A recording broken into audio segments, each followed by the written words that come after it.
Bueno amigos, hoy os voy a hablar de dos ciudades de Oriente en las que se pueden diseccionar relativamente bien las fábricas del mundo antiguo. Las dos ciudades son dos grandes clásicos del mundo fenicio, Biblos y Sidón. En la primera de ellas, Biblos, se dice que es la ciudad más antigua de las que existen en el planeta, que ha sido continuamente habitada. Una ciudad que se fundó en torno al 5000 a.C.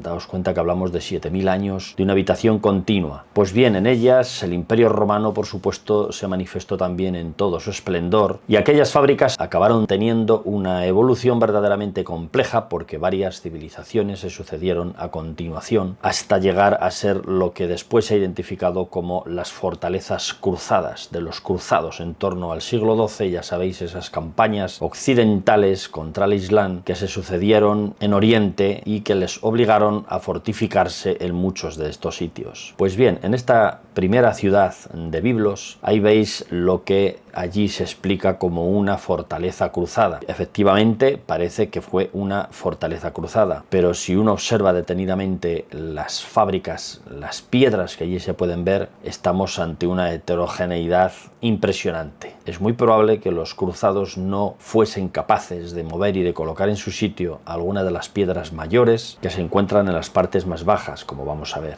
De la misma forma que en las partes superiores, como ya veis en esta foto, pues podemos ver incluso una cúpula ojival y unas fábricas menores que muy seguramente sí que son de aquella época. Miremos por donde miremos esta fortaleza de los cruzados de Biblos, ya veis que tienen una heterogeneidad de piedras, de sillares muy acusada. En la parte de abajo, desde luego, hay algunas piezas de un tamaño enorme, mientras que según vamos ganando en altura, las piezas son menores. También es cierto que las herramientas y las grúas que se necesitan para mover estas piedras grandes de abajo no son las mismas que las que hay que utilizar para arriba, y no todas estarían a disposición a la vez en ese momento que se construyó la fortaleza. Es muy probable, por tanto, según el razonamiento que yo os quiero dar a lo largo de este pequeño capítulo, que las fábricas de abajo hayan sido puestas o bien por culturas anteriores, o incluso algunas estén en su sitio pertenecientes a unos edificios primitivos, seguramente del mundo romano, porque esta ciudad tiene todas las culturas representadas anteriores y posteriores al mundo romano. Como digo, estarán puestos en su sitio y fueron aprovechados para otros edificios, donde después, ya por necesidades imperiosas, tuvieron que fortificarse todos, desde los bizantinos, los omeyas, el califato de Bagdad, y después los propios cruzados, que habían tomado el territorio a los musulmanes y necesitaban defenderse de estos. Hay que tener en cuenta también que muchas de estas piedras han sido sustituidas modernamente. Se observa incluso la talla moderna de alguna de ellas y ese esquinazo que separan los almohadillados con unas aristas excesivamente vivas para tratarse de piedras muy antiguas. Sin embargo, otras son evidentemente antiguas. Y otras más, como algunas, como estáis viendo aquí, que son realmente frisos y otros ornamentos de edificios, pues están claramente reaprovechadas. Es decir, estamos ante una fábrica almohadillada de sillares muy grandes, no excelentemente rejuntados como solían hacerlo en aquellos momentos, pero con las piedras reaprovechadas y fuera de su sitio muchas de ellas. Vemos también cómo incluso en ese pilar de ese puente levadizo que supera el foso que circunvala la fortaleza, porque realmente esta fortaleza es un torreón dentro de otro torreón al que se accedía no sin muchas dificultades, primero salvando un foso de 7 metros de anchura y después con un paso superior hacia el torreón interior. En todos los casos la puerta está en un lugar muy elevado. Pues ya vemos como en esos pilares la parte de abajo efectivamente es de unos sillares grandes, almohadillados, seguramente reaprovechados ahí, y toda la parte superior sí que se corresponde con lo que se sabe que podían y sabían hacer aquellos cruzados del siglo XII, que entre otras cosas estaban haciendo ya en ese momento cultural pues las primeras catedrales góticas, es decir, ya construían con cierta gracia pero con sillares de un tamaño bastante moderado.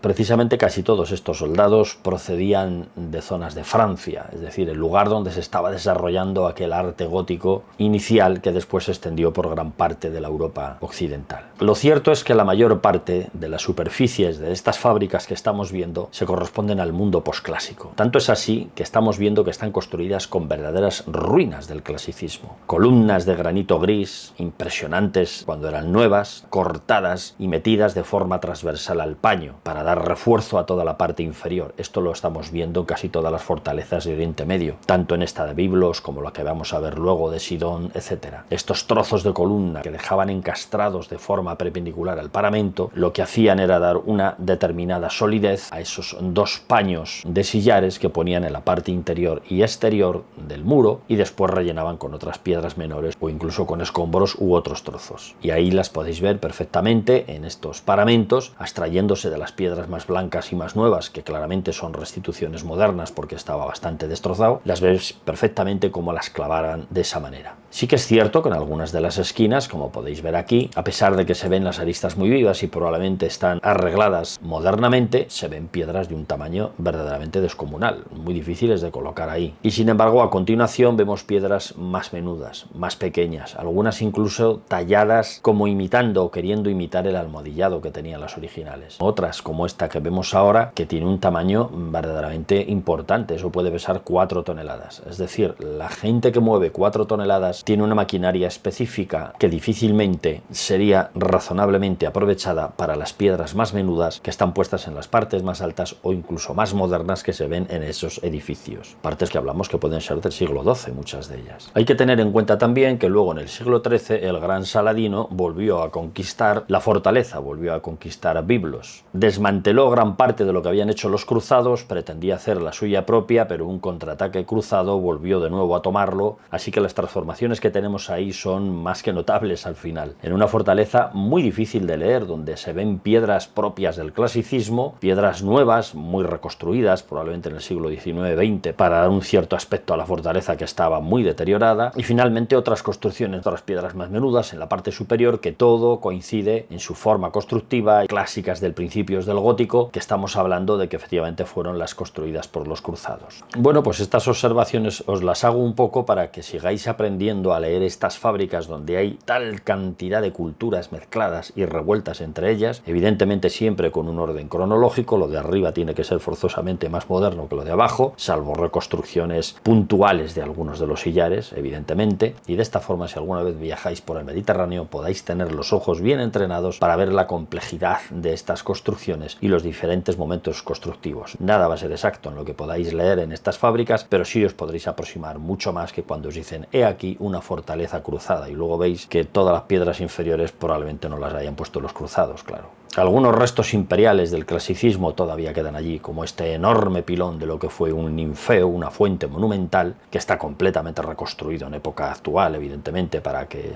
se pueda ver un poquito mejor. Han intentado reaprovechar las piedras que más o menos habían encontrado. Esa sería la parte interior del pilón, en el que toda la columnata del ninfeo, que tenía una cierta altura, ha sido abatida, se ha caído, o la han tirado, mejor dicho, contra una calzada empedrada que estaba enfrente, una de las calles de la ciudad, que podéis ver ahí donde están todas las ruinas del ninfeo. Sin embargo, bueno, pues ya veis ahí cómo están talladas las piedras perfectamente y cómo la reconstrucción se ha podido hacer de alguna manera fehaciente. Veis también esa pila preciosa con esos bajorrelieves y evidentemente estamos hablando de un ninfeo, como estáis viendo aquí, en el que hace muchos siglos que el agua ya no circula, tantos como desde la caída del Imperio Romano. Ahí veis unos gráficos donde se ve la calzada que os digo, la calle que os digo de la ciudad con las columnas abatidas y una interpretación de lo que podría ser el alzado de este ninfeo que está completamente caído sobre la calle y que ha sido reconstruido su pilón, pues más o menos con la gracia que les ha permitido a pesar de la destrucción y del deterioro de muchísimas de las piedras. Y efectivamente algunos restos quedan de que en época probablemente helenística ya esta ciudad tuvo agua con cierta cantidad, ya que las tuberías que se han conservado y que no todo el mundo puede ver porque las tienen allí medio escondidas en un rincón, estas tuberías de piedra machimbradas de varias clases pues tienen un diámetro importante y seguramente soportaban una pequeña presión, con lo que estamos hablando que tenían un aporte exterior muy notable de agua, claro que sí. ¿Esto es probable que se mantuviese en parte en el mundo bizantino? Es probable. Es probable que ya con la primera dinastía omeya musulmana del califato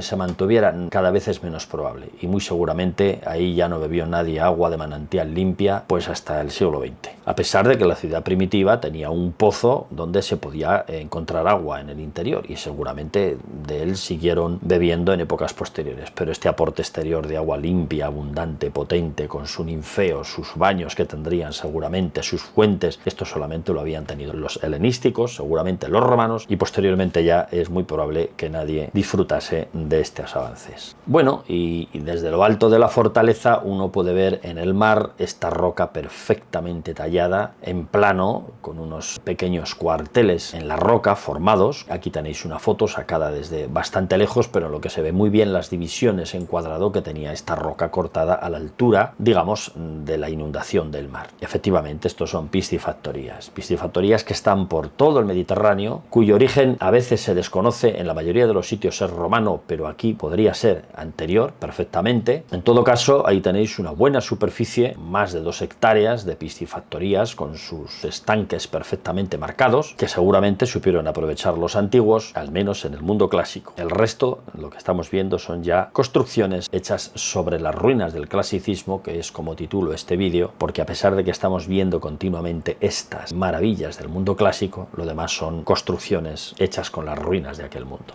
Aquí veis, por ejemplo, una columna que nos está marcando en qué longitud cortaban esos tambores para meterlos, encastrarlos en los muros. Esta no la acabaron de cortar, porque tenían cientos y seguramente les sobró en algún momento. Sarcófagos de aquel mundo helenístico y romano, hechos con piedras a veces traídas de mucha distancia. Toda esa parte inferior es una piedra volcánica que no procede del entorno inmediato de esta ciudad, está traída desde muy lejos. Esta foto de este rinconcito que os quiero enseñar para que veáis que no es lo mismo esas enormes piedras colocadas ahí formando ese muro, que todo ese añadido en perpendicular de unos sillares mucho más pequeños, bien rejuntados, pero no como en el mundo clásico, sino como en el mundo gótico, las hiladas bien formadas. Estamos hablando de dos momentos culturales muy diferentes. Los góticos no construían con tamaños como los que estamos viendo ahí en el fondo, sin embargo sí que construían de esta forma. Así que ahí sí que podemos ver una obra cruzada sobre otra probablemente anterior, aunque ya ni siquiera fuese clásica, sino hecha con sillares del mundo clásico reaprovechados. Y si vemos estos otros aspectos, pues también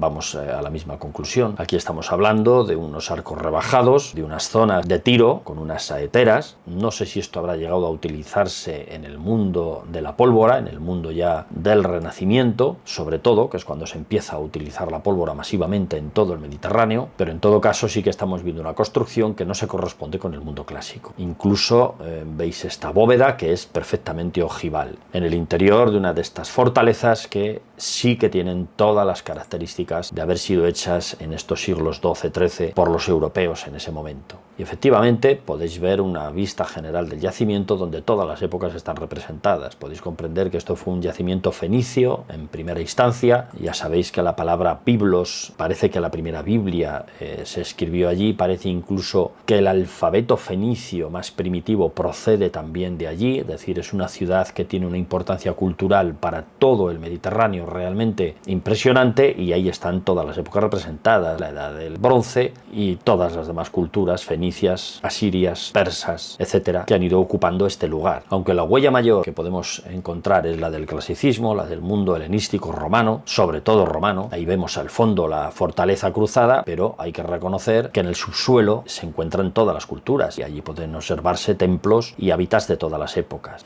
Aquí tenéis este pequeño odeón con esos templetes en el escenario, estos edificios de espectáculos típicos del mundo helenístico, muy frecuentes en toda la zona oriental del Mediterráneo. Aunque este en concreto, este odeón, está trasladado de sitio, allí lo informan que no está en su sitio original, pues nos hace una imagen muy acertada de lo que eran aquellos pequeños edificios de espectáculos donde normalmente se escuchaba música, por aquellas primeras culturas del clasicismo, como era el helenismo. Ya sabéis que tiene una base griega completamente esta cultura, y que de alguna manera es el soporte y la base de lo que luego fue el mundo romano. Aquí otro templo que llaman de los obeliscos, mucho más antiguo, de la edad del bronce, anterior incluso al mundo fenicio. Hablan que es de un momento entre el 1600 y el 1200 a.C., es decir, de aquellas primeras culturas que luego dieron lugar efectivamente a los fenicios, y que tenían una costumbre de erigir estos pequeños obeliscos a sus dioses como ofrenda. Encontraron muchísimos de ellos, algunos de los cuales están ahí puestos. En el subsuelo de este templo se encontraron también estatuillas de bronce bañadas en oro que hoy están en el Museo de Beirut.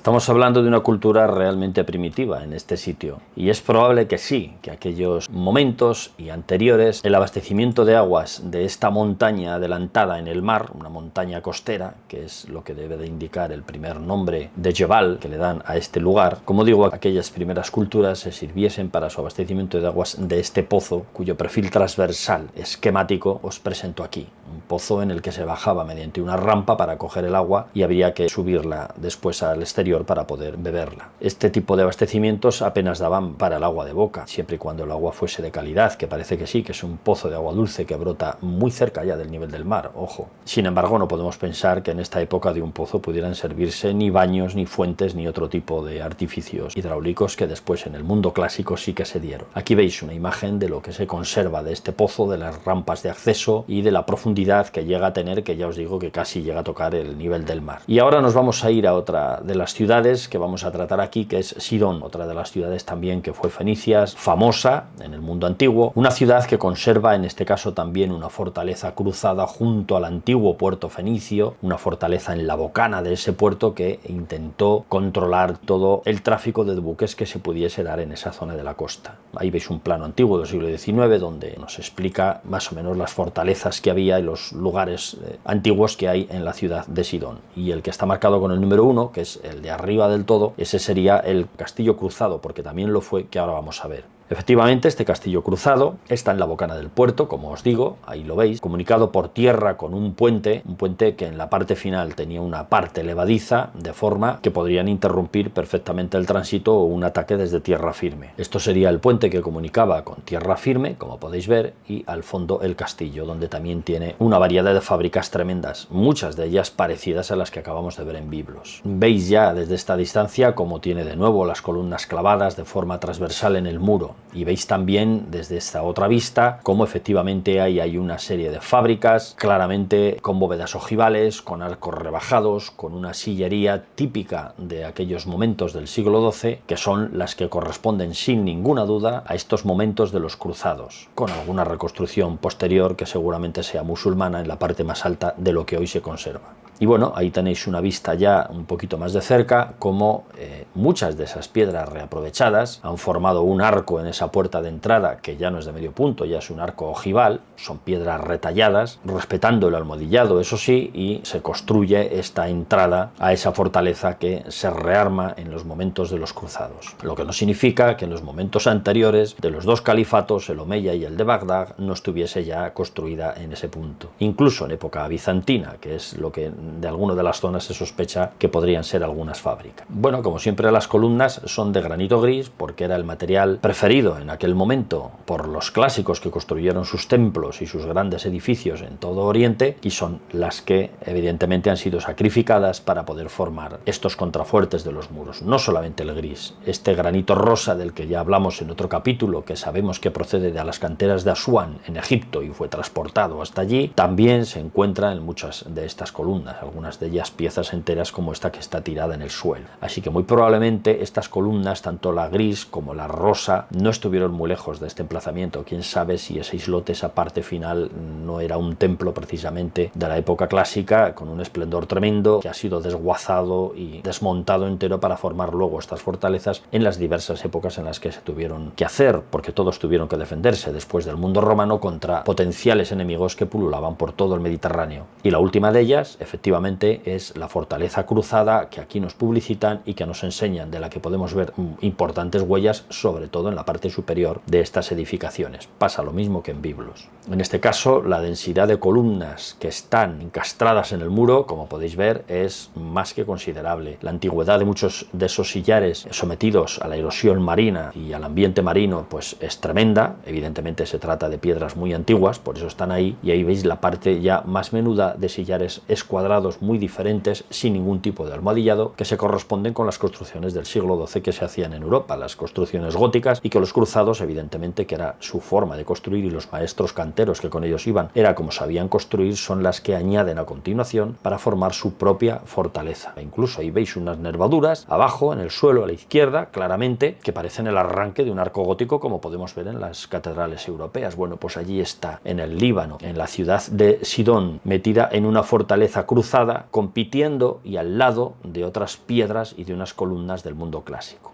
Es curioso y es interesante, y por eso os quiero diseccionar un poco estas fábricas para que podáis comprenderlas. Otra de los sitios que vamos a ver en Sidón es esta fortaleza marcada con el número 2, que le llaman el Castillo de Tierra, en contraposición con el castillo número 1, que era el Castillo del Mar. De hecho se llaman así, el Castillo del Mar, el número 1, y el número 2 que veis ahí es el Castillo de la Tierra, de tierra dentro. Una fortaleza también pequeña, pero que dominó desde siempre el lugar de Sidón, hasta el punto que incluso hoy en día al pie de esta misma fortaleza se están excavando los niveles fenicios más primitivos, sacando pues todos los restos de la cultura material de aquella época. Todo el Líbano y toda la costa y todas estas ciudades son un yacimiento infinito, donde la cronología es la más extensa que se puede encontrar en el Mediterráneo, ya os podéis hacer una idea. Y en ese sentido, pues todas estas excavaciones dan unas sorpresas magníficas. Aquí veis partes de esta fortaleza y de nuevo os invito a que podáis diferenciar las distintas fábricas. Ahí tenéis un torreón circular con una fábrica muy menuda,